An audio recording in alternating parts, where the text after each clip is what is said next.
कशा आहात माझ्या लेकींनो? शिकल्या, सवरल्या आणि स्वतःच्या पायावर उभ्या राहिल्या. मला तुमचा सार्थ अभिमान आहे. ओळखलात का मला? रिप्लाय, ओळखलात का मला? मी आहे सावित्री, क्रांती ज्योती सावित्री. मी शिकले आणि तुम्हालाही शिकवलं. माझ्या वाटेत दगडफेक झाली बरं. कितीतरी काटे आले, चिखल आला, लोकांनी अंगावर शेण फेकलं, कुणी तर खरकट पाणी सुद्धा फेकलं, पण मी घाबरले नाही. माझ्या अंगाचा येत होता वास, माझ्या अंगाचा येत होता वास, पण मनात होता ध्यास, पण मनात होता ध्यास. शिकवण्याची होती आस, शिकवण्याची होती आस. मुलींना शिकवणं, सवरणं आणि पुढे नेणं हेच होतं माझं ध्येय. आपण चला तर माझे छोटे छोटे प्रसंग जाणून घेऊया छोट्या छोट्या एकांकिकेतून. मी आहे सावित्री. माझा जन्म झाला सातारा जिल्ह्यातील नायगाव या ठिकाणी. माझे वडील खंडोजी नेवसे पाटील होते बरं का ते गावाचे.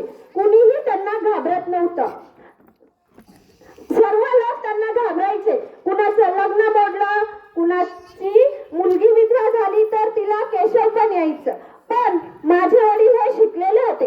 ते म्हणायचे केशव पण नको, बालहत्या नको. माझी मुलगी ही सावित्री. सावित्रीचा जन्म 3 जानेवारी 1831 रोजी पुण्यातील नायगाव, सातारा जिल्ह्यातील नायगाव या ठिकाणी झाला. आणि माझं लग्न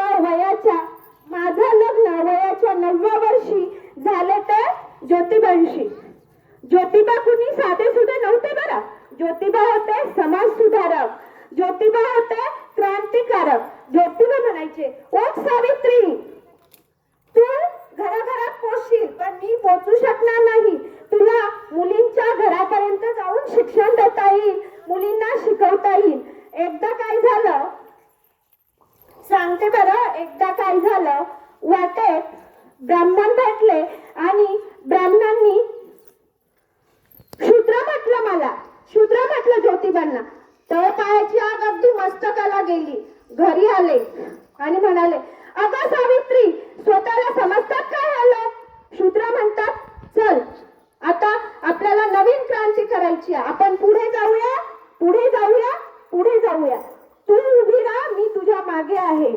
पण स्त्रियांना शिक्षण देत असताना ज्योतिबा आणि सावित्री हे स्त्रियांना शिकवत होते. ते समाजाला मान्य नव्हते, इंग्रजांना मान्य नव्हते, ब्राह्मणांना मान्य नव्हते. कर्मठ म्हणायचे. खरंच बरं सांगा, जर शिक्षण घेतल्याने अधर्म होतो का? शिक्षण घेतल्याने घर सुखी नसते का? कोण म्हणतं? मी बंद करणारी स्त्री आहे, मी अन्यायाविरुद्ध वाचा फोडणारी स्त्री आहे, मी समाजाला प्रश्न विचारणारी स्त्री आहे. म्हणून ज्योतिबा म्हणाले, तू पुढे हो, मी तुझ्या मागे. अशाच काळात ज्योतिबांना विरोध होत असताना घरातील लोकांनी ज्योतिबा आणि सावित्री म्हणजे मला घराबाहेर काढले. ऊन होतं रखरखत, वाटत होते काटे. अशा वेळेस काय करावं, कुठे जावं काहीही समजत नव्हतं. त्याच वेळेस आपण ज्या जातीला सगळ्यांनी अमान्य केला किंवा आपण नावं ठेवतो, तोच उस्मान शेख, त्यांनी मला आणि ज्योतिबांना राहायला पुण्यात गंजीवाड्यात घर दिलं. त्या घरात जाऊन म्हणाला, सावित्री आणि ज्योतिबा, घाबरू नका, मी तुमच्या पाठीशी आहे. तुम्हाला मी राहायला जागा देतो, तुम्हाला मी शिक्षणासाठी मदत करतो. अशातच पुण्यात घराघरामध्ये शाळा निघाल्या आणि मी पहिली शाळा सुरू केली. ती 1 जानेवारी 1948 रोजी पुणे या ठिकाणी भिडेवाड्यात. कधी सुरू केली तर 1 जानेवारी 1948 रोजी पुणे या ठिकाणी भिडेवाड्यात. मी घरोघरी जाऊ लागले, ज्योतिबा मला शिकवू लागले. सर्वप्रथम तर मी काय केलं, एकदा आम्ही शेतात गेलो. शेतात गेल्यानंतर ज्योतिबाच्या हातात होती काठी. तर काय करावं, सावित्रीला कसं शिकवावं, म्हणून ज्योतिबाच्या मनात येत होतं की आपण सावित्रीला शिकवूया. ती काठी हातात घेतली आणि म्हणाले, चल ग सावित्री. अशी रेख मारायला लागली. मला तर बाई काय समजेना, काय चाललं काय नाही. माझं वय तरी किती, अवघ्या 9 वर्षाची मी सावित्री. मुलींमध्ये झिम्मा खेळणं, फुगडी खेळणं हेच तर माझं काम होतं. पण ज्योतिबांनी काय केलं, ती काठी अशी हातात घेतली आणि म्हणू लागले. मग मी पण मग असं झाला, आ झाला, ई झाला. मी तर शिकली सर्व 12 खड. मला अगदी ही पुस्तकातली अक्षरे मोत्यासारखी दिसू लागली, माझ्याशी बोलायला लागली आणि मला जे हवं होतं ते मिळवलं आणि मी मान मिळवला. महाराष्ट्रातील नव्हे तर भारतातील पहिली स्त्री शिक्षिका नसून मी झाली मुख्याध्यापिका. आणि मला मदत केली उस्मान शेख, फातिमा शेख, सबुना अक्का, हे माझ्या मदतीला होतेच. एकदा काय झालं, इंग्रज आले आणि सावित्री मुलींना शिकवू नको बरं, तुला तुझी अब्रू प्यारी की शिक्षण प्यार, जा चल घरात. संताप झाला माझा आणि सन त्याच्या कानात मारून दे. सगळे कसे घाबरले, जे मला चिखल फेकायचे, दगड फेकायचे, चिखल फेकायचे, दगड फेकायचे, ते काय करू लागले, घाबरले बरं मला आणि धूम ठोकली आणि पळाले घरात. धूम ठोकली आणि पळाले घरात. शिक्षण हे वाघिणीचं दूध आहे आणि जो तो दूध पिईल तो गुरगुरल्याशिवाय राहणार नाही. म्हणून सांगते मुलींनो, शिका, संघटित व्हा आणि अन्यायाला वाचा फोडा. पुढे काय झालं, ज्योतिबांच्या मदतीने किंवा माझ्या मदतीने ज्योतिबांनी शेतकऱ्यांचा आसूड, शूद्र अतिशूद्र, गुलामगिरी हे पुस्तकं लिहिली. त्या पुस्तकांसाठी मी मदत करू लागली. त्या पुस्तकात जे आहे ते वाचून तुम्ही अगदी रडाल. म्हणून सांगते मुलींनो, नक्की वाचा शेतकऱ्याचा आसूड, गुलामगिरी पुस्तक. त्यातच बालबंधक कायदा आला. का बरं असं होत होतं, तर पूर्वी आपल्याच काही अशा मनात असलेल्या घाणेरड्या प्रवृत्तीमुळे ज्या छोट्या छोट्या मुली, ज्यांचं वय नसायचं, त्या गरोदर राहायच्या. आणि मग काय, तर अशा मुलींना समाज स्वीकारत नव्हता. म्हणून मी आणि माझ्या नवऱ्याने, मी आणि ज्योतिबाने बालहत्या प्रतिबंध गृह सुरू केलं. आणि सर्वात पहिली बळी गेली त्याला बालूबाई. गावी गेली बालूबाई, तिला झाला मुलगा. मग तो मुलगा करायचं काय, त्या मुलाला घेतलं मी दत्तक. त्या मुलाला घेतलं मी दत्तक आणि नाव ठेवले यशवंत. नाव ठेवले यशवंत. यशवंत हा आमचा दत्तक मानसपुत्र. आणि अशा ज्या स्त्रिया होत्या की ज्या अगदी न चुकते अजाणतेपणी गरोदर राहायच्या, अशांसाठी बालहत्या प्रतिबंध गृह आम्ही उभारलं. तिथे त्यांना संगोपन केलं आणि सांगितलं, जर तुम्ही बाळांत झाला, तुम्हाला मूल नको असेल तर मी सांभाळेन. असं हजारो मुलांना सांभाळणारं बालहत्या प्रतिबंध गृह मी स्वतः सुरू केलं. त्यानंतर दुसरा प्रसंग असा, पूर्वीची काळ असा होता मुलींनो, लहानपणीच मुलींचे लग्न व्हायचे. कधी तर बघा झोळीला बाशिंग बांधलं जायचं, अगदी त्या झोळीला बाशिंग बांधूनच लग्न व्हायचे. त्यावेळेस काय व्हायचं, कुणाचा तरी नवरा मृत्यू व्हायचा. बरं, त्यात बालिकांचा किंवा स्त्रियांचा काय दोष बरं, तर जेव्हा ज्या स्त्रीचा नवरा मृत्यू व्हायचा त्या स्त्रीला आपले बाल मुंडन करावं लागायचे, केशवपण यायचं.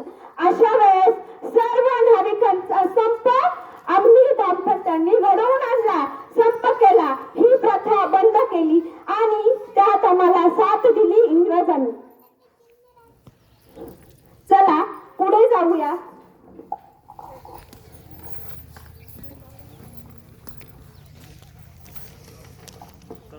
आजच्या विवाह पद्धतीमुळे वेळ आणि पैसा वारे पण खर्च होतो, पण त्याची खंत कुणालाच नव्हते.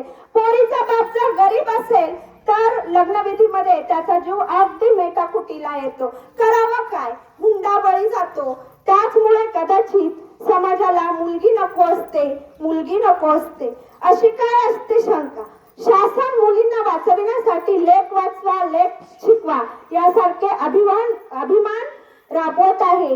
तरी मुलींच्या शिक्षणात म्हणावा तेवढा फरक पडलेला नाही. स्त्री भ्रूण हत्येवर बंदी घातली तरी हजारो पुरुषांमागे स्त्रियांची संख्या मात्र वाढली नाही. आज स्त्रीला समाजात अजूनही दुय्यम स्थान मिळते. आज स्त्रीला समाजात अजूनही दुय्यम स्थान मिळते. साहित्य क्षेत्रात महिलांची म्हणावी तशी प्रगती मात्र झाली नाही.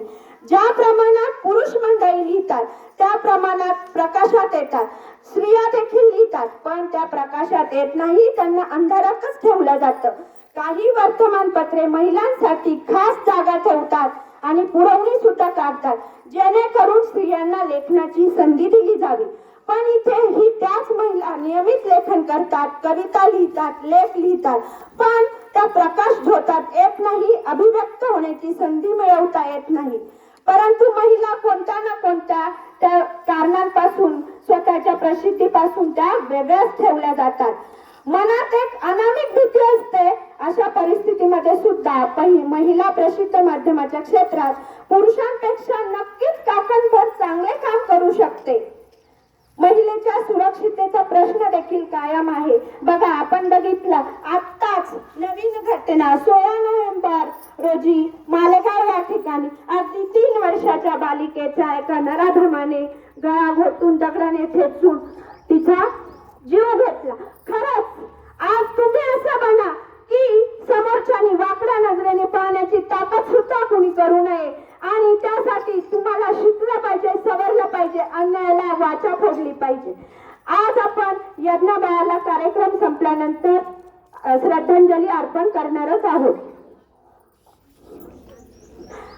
दिल्लीतील निर्भया प्रकरण सुद्धा आपण जाणतो. रोज महिलांवर घडणारे अत्याचार आपण रोज वर्तमानपत्रात बघत असतो. अशी स्थिती अजूनही आहे. मग खरंच मला प्रश्न पडतो, मी शिकवलं तुम्हाला याचसाठी का? हा अन्याय सहन करण्यासाठी का? अरे जागे व्हा मुलींनो, जागे व्हा आणि ठेचा या तामसी प्रवृत्तीला, आणि ठेचा या तामसी प्रवृत्तीला. महिला शिकली, सवरली, कमवती सुद्धा झाली, पण अजूनही ती मुक्त झालेली नाही. ज्या दिवशी ती स्वतःचे निर्णय स्वतः घेईल त्याच दिवशी ती सोनियाचा दिन आणेल आणि तोच आपल्या आयुष्यात अगदी सुवर्ण दिवस असेल. हे सर्व जेव्हा मी उघड्या डोळ्यांनी पाहते तेव्हा मला अस्वस्थ वाटते की मला एकदा पुन्हा जन्म घ्यावा लागेल की काय, अशी भीती सुद्धा कधी कधी वाटते. पण आता माझी काही गरज नाही. फक्त तुम्ही तुमच्या मुलींना उच्च शिक्षण द्या, तिच्या पायावर उभ्या राहण्याची क्षमता तयार करा आणि तोच माझा पुनर्जन्म असेल, आणि तोच माझा पुनर्जन्म असेल. धन्यवाद.